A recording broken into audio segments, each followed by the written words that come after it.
Oh, hello, this is Tak Chong from Walk with Tak. Welcome to my YouTube channel. If you enjoyed this video, please like, subscribe, and share. Please feel free to write to me at walkwithtak@gmail.com if you have any question regarding to this video or any other videos that I have made in the past. If you have any videos that you would like me to make, please let me know. I'm looking forward to hearing from you. In this video, I would like to show you a fried rice which is unique because it is a fried rice made with salmon, also with Chinese sausages. You will not be able to have anyone to make this fried rice for you because it is so unusual. A Chinese sausage is the kind of sausage that has been around for a long time, and they are great for many different types of cooking functions. And so I'm going to use it in this fried rice. Now, this fried rice is referred to as a combinatorial stir frying. And the reason is that I cook the salmon differently from the fried rice because in order to cook the salmon properly, it is not easy to cook it and combine it with the fried rice. So I cook it in a different stir-fry session and combine it together. And this is what we refer to as a combinatorial stir-frying. This stir-frying technique is very simple but also very effective, because it allows you to combine many different food ingredients together that normally they would not go well. So the first thing is that I'm going to shallow fry the salmon. This turned out to be probably the best way to fry the salmon because this will allow me to fry the skin of the salmon in such a way that they're nice, crispy, and flavorful. And I also cut the salmon into small pieces because this will allow me much better control the doneness of the salmon. This method is probably the best way to cook the salmon because you can control the exact doneness and texture of the salmon. One thing most people worry about in cooking salmon is that they worry about ruining the salmon, particularly when you overcook them. When salmon become overcooked, their flesh become dry. In this case, you never have to worry about this because each pieces are individually and you can control how you cook them exactly how you like it. Now, as you can see here that some of the salmon has skin on it, and the one that turns black are the one that actually contain the skin. The skin contains a lot of oil underneath it, and this method will allow you to drive out the oil from the salmon skin to make it tasty.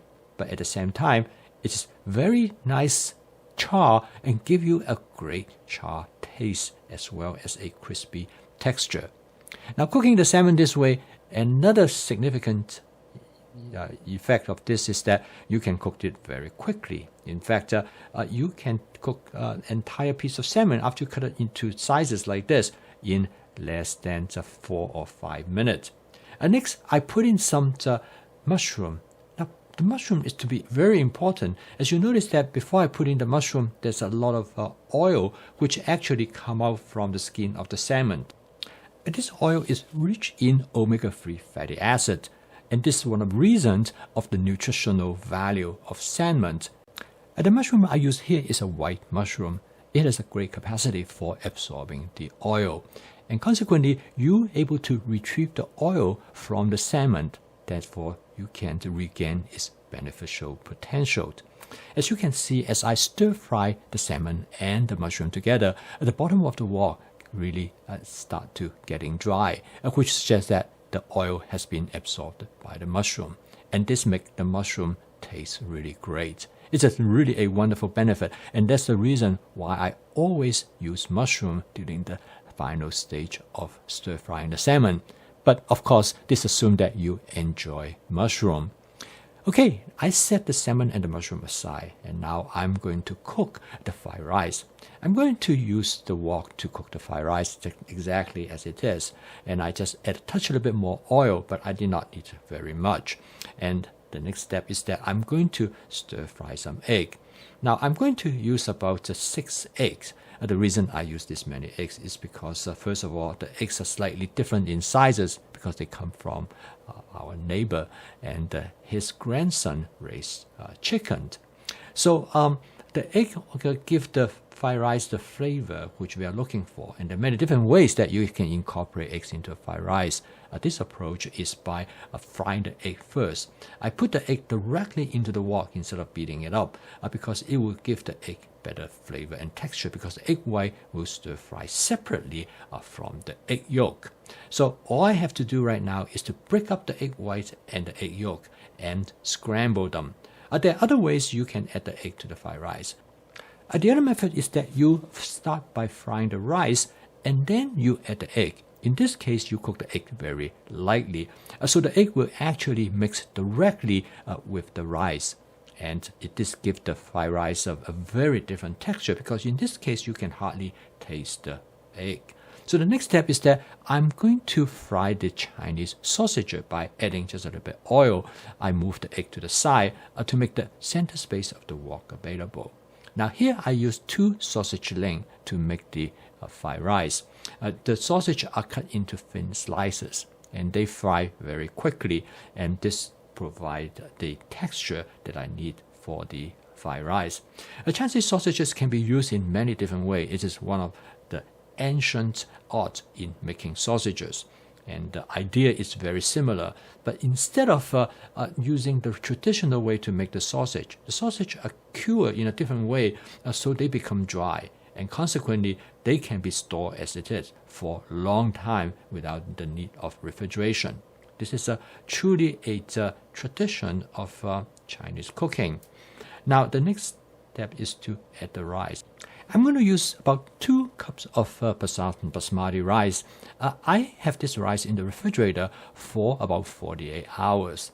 Basmati rice is very different from other long grain rice because it has the longest grain, and because of the reasons they tend to have more separate kernels from each other. This makes the basmati rice one of the best rice for making fried rice. Clearly, it is one of my favorite. I used a nifty kitchen tool that's commonly known as a hamburger smasher. It's originally designed for breaking hamburger meat when you make spaghetti sauce or make chili, but it works great for breaking up the rice when you make fried rice. And use this method, it's much easier to break up the rice than using the wok spatula. It definitely prevents the rice from spilling from the wok or frying all over the place. Okay, now the rice is pretty much broken up. Next, I'm going to add some cauliflower. These are actually the stems of the cauliflower. Normally, most people will throw away the stem, but in this case, I chop them up into small pieces, and this actually makes them excellent for cooking fried rice. I like the flavor of the stem of the cauliflower. It gives a little bit of a sweetness to the dish. And in this case, you can use the entire cauliflower without wasting anything. The next step is that for me to just mix everything in the fried rice, and it takes usually about maybe 2 to 3 minutes to mix everything. And you can leave the heat at the highest setting as long as you stir fry everything rapidly. I season the fried rice with some of my wok with tak basic seasoning mix.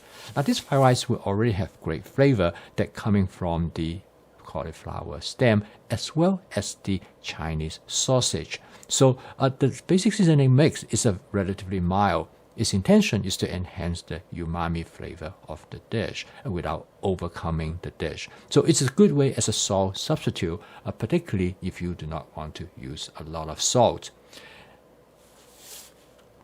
And the next step is that I'm going to add in some minced ginger. My wife loves ginger and she loves the flavor of the ginger. And by adding it toward the end, it will provide the maximum ginger flavor for the dish. Okay, now I mix everything together. I add the salmon and the mushroom to the wok. The salmon and mushroom at this point really just for mixing everything together, because now everything is cooked. This way, the salmon will be cooked exactly the way how I like it to be, and the mushroom will be also cooked to the texture that I want.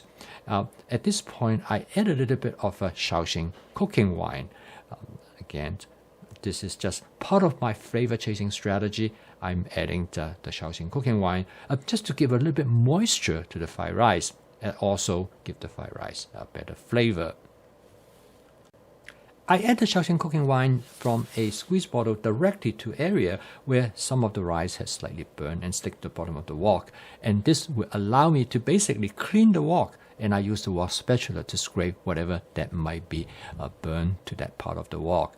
And this method, normally I use with water, but you can use any fluid. So the Shaoxing cooking wine serves double purpose for cleaning the wok as well as add flavor to the rice. You want to add just the amount of fluid that you want. In this case, I just want to have the type of moisture to the fried rice, not too much. To further season the rice, after I do a quick taste test, I'm going to add about a half tablespoon of oyster sauce. I don't need very much, and I just want to enhance the flavor a little bit more. And then I add some scallion that has been chopped. This is the green part of the scallion, and the scallion is way at the end. This will give the dish a nice onion flavor. I do not add it too early, because if you add too early, you will not be able to taste the scallion in the same way as you will by adding it later. Okay, now the dish is done, and the total cook time of this dish, including cooking the salmon as well doing the fried rice, is about 10 minutes. Now it takes a little bit longer to cook using this approach because you have to cook the salmon and the mushroom separately. But it's all well worth it, because in this case I can control the degree of doneness as well as the texture of the mushroom and the salmon, so I will not overcook them. And then when I combine them, which I do that at the end of the cooking process, I will have all the food ingredients cooked to exact texture of how I like it. This method is used in professional kitchens quite a bit. This will allow people to create dishes with different type of ingredients, but each of them will have the right doneness and texture of how they like it. So give it a try. This method can be applied to many different type of cooking situation. Anytime when you have ingredients that you do not want to cook them together at the same time because of their different texture and doneness you want to achieve, you can use method. This is slightly different from the sequential stir frying, which you add food ingredients at different time points. But there are times you truly do not want anything to cook together, and this will be a good way to do it. I post a video each day to help you to make home cooking as part of your daily routine. By using my fast cooking system, you can make home cooking practical, efficient, creative, and fun. So this way, you can put a meal on the table cooking from scratch using all fresh ingredients in less than 30 minutes. So if you'd like to learn more about my cooking system, subscribe to this YouTube channel. So keep on cooking. I will see you tomorrow.